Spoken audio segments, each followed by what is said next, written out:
జై గురుదత్త.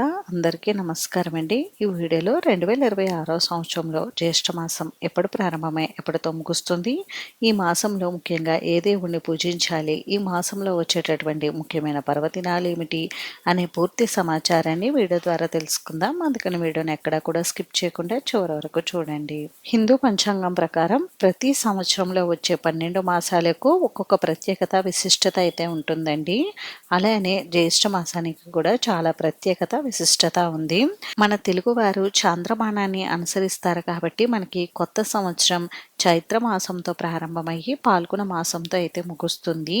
అలా 12 తెలుగు నెలల్లో 3వ నెలయే ఈ జ్యేష్ఠ మాసం. ఈ మాసంలో పౌర్ణమి నాటి చంద్రుడు జ్యేష్ఠ నక్షత్రానికి సమీపంగా సంచరించడం వలన ఈ మాసానికి జ్యేష్ఠ మాసం అనే పేరు వచ్చింది. ఈ జ్యేష్ఠ మాసాన్ని శుక్రమాసం అని కూడా పిలుస్తూ ఉంటారు.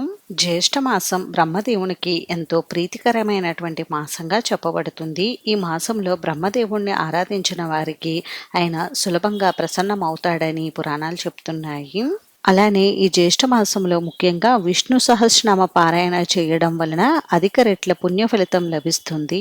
ఇంకా పురాణాల ప్రకారం శ్రీరాముడు మొదటిసారిగా హనుమంతుణ్ణి కలిసింది కూడా ఈ మాసంలోనేనని చెప్తారు. ప్రతి 3 సంవత్సరాలకు ఒకసారి అధిక మాసం వస్తుందండి. ఈ 2026 సంవత్సరంలో మనకి అధిక మాసం జ్యేష్ఠ మాసంలో అయితే వచ్చింది. కాబట్టి మనకి అధిక జ్యేష్ఠ మాసం ముగిసిన తర్వాత నిజ జ్యేష్ఠ మాసం అనేది ప్రారంభమవుతుంది. ఈ జ్యేష్ఠ మాసంలో బ్రహ్మదేవుడితో పాటుగా హరిహరాదులను కూడా పూజించాలండి. ఈ నిజ జ్యేష్ఠ మాసంలో శ్రీమన్నారాయణుడు వామన అవతారంలో పూజలు అందుకుంటారు. అలాగే ఈ జ్యేష్ఠ మాసంలో ముఖ్యంగా లక్ష్మీ ఆరాధన చేయడం వలన అమ్మవారి అనుగ్రహంతో అష్టైశ్వర్యాలు సిరి సంపదలు కలుగుతాయి. ఇంకా ఈ జ్యేష్ఠ మాసంలో చేసేటటువంటి పూజలు జపాలు పారాయణాదులకు విశేషమైనటువంటి ఫలితం ఉంటుందని శాస్త్రాలు పేర్కొంటున్నాయి. అలానే ఈ మాసంలో ఇష్టదైవాన్ని పూజించి ఆలయాల సందర్శన చేయడం వలన శుభం జరుగుతుంది. జ్యేష్ఠ శుద్ధ ఏకాదశిని నిర్జల ఏకాదశి అనే పేరుతో పిలుస్తారండి. ఈ రోజు ఏకాదశి వ్రతాన్ని ఆచరించి పెసరపప్పు పాయసం పానకం నెయ్యి గొడుగు దానం చేయాలని శాస్త్రాలు తెలియజేస్తున్నాయి. నిర్జల ఏకాదశి వ్రతాన్ని ఆచరిస్తే 12 ఏకాదశులను ఆచరించిన ఫలితం దక్కుతుందని అంటారు. అలాగే ఈ జ్యేష్ఠ మాసంలో వచ్చే పౌర్ణమిని మహాజ్యేష్ఠి అని పిలుస్తారండి. ఈ రోజున తిలలు దానం చేసిన వారికి అశ్వమేధ యాగం చేసినంత ఫలితం అయితే లభిస్తుంది. ఈ జ్యేష్ఠ మాసంలో జ్యేష్ఠ నక్షత్రం ఉన్న రోజున గొడుగు చెప్పులు దానం చేసిన వారికి ఉత్తమ గతులతో పాటు ఐశ్వర్యం ప్రాప్తిస్తుందని విష్ణు పురాణం తెలుపుతుంది. అంతేకాకుండా ఈ మాసంలో వామన ప్రీతి కోసం విసనకర్ర జలకలశం మంచి గంధాన్ని కూడా దానం చేయాలి. ఈ మాసంలో వచ్చే పౌర్ణమిని ఏరువాక పౌర్ణమి అని పిలుస్తారు. అలాగే ఈ పౌర్ణమిని మహాజ్యేష్ఠి అని కూడా పిలుస్తూ ఉంటారు. ఈ రోజు ఎద్దులను అలంకరించి పొంగలి పెట్టి ఊరేగింపుగా పొలాల వద్దకు తీసుకువెళ్లి దుక్కు దున్నిస్తారు. దీనిని రైతుల పండుగగా అయితే జరుపుకుంటారండి. జ్యేష్ఠ పౌర్ణమి తర్వాత 13వ రోజున మహిళలు వటసావిత్రి వ్రతాన్ని చేసుకుంటారు. తమ మాంగళ్యం 10 కాలాల పాటు నిండుగా ఉండాలని కోరుకుంటూ ఈ వ్రతాన్ని అయితే ఆచరిస్తారు. జ్యేష్ఠ బహుళ ఏకాదశిని అపర ఏకాదశి లేదా సిద్ధ ఏకాదశి అని కూడా పిలుస్తారండి. ఈ ఏకాదశి వ్రతం ఆచరించడం వలన అనుకున్న పనులన్నీ కూడా నెరవేరుతాయి.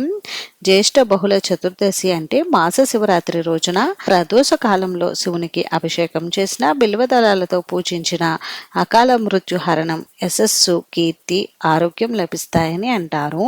మరి ఇన్ని విశేషాలతో కూడుకున్నటువంటి ఈ నిజ జ్యేష్ఠ మాసం ఈ 2026 సంవత్సరంలో ఎప్పుడు ప్రారంభమై ఎప్పటితో ముగుస్తుంది అనేది ఇప్పుడు తెలుసుకుందామండి. స్వస్తి శ్రీ చాంద్రమాన శ్రీ పరాభవ నామ సంవత్సరం ఉత్తరాయణం గ్రీష్మ ఋతువు నిజ జ్యేష్ఠ మాసం శుక్లపక్షం పాడ్యమి తేదీ ప్రారంభం 2026 జూన్ 16 మంగళవారం నిజ జ్యేష్ఠ పాడ్యమి తేదీతో ప్రారంభమయ్యి 2026 జూలై 14 మంగళవారం నిజ జ్యేష్ఠ బహుళ అమావాస్య తిథితో ఈ నిజ జ్యేష్ఠ మాసం అయితే ముగుస్తుందండి.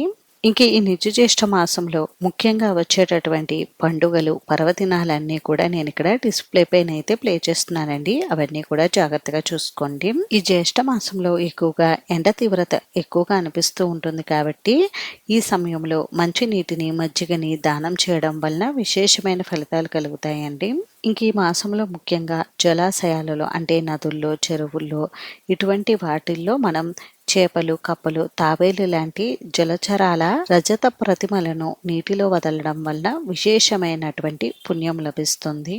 అంతేనండి, చూసారు కదా నిజ జ్యేష్ఠ మాసం యొక్క విశిష్టత గురించి. ఈ వీడియో మీకు నచ్చితే ప్లీజ్ లైక్ చేసి, షేర్ చేసి, సబ్స్క్రైబ్ చేసుకోండి.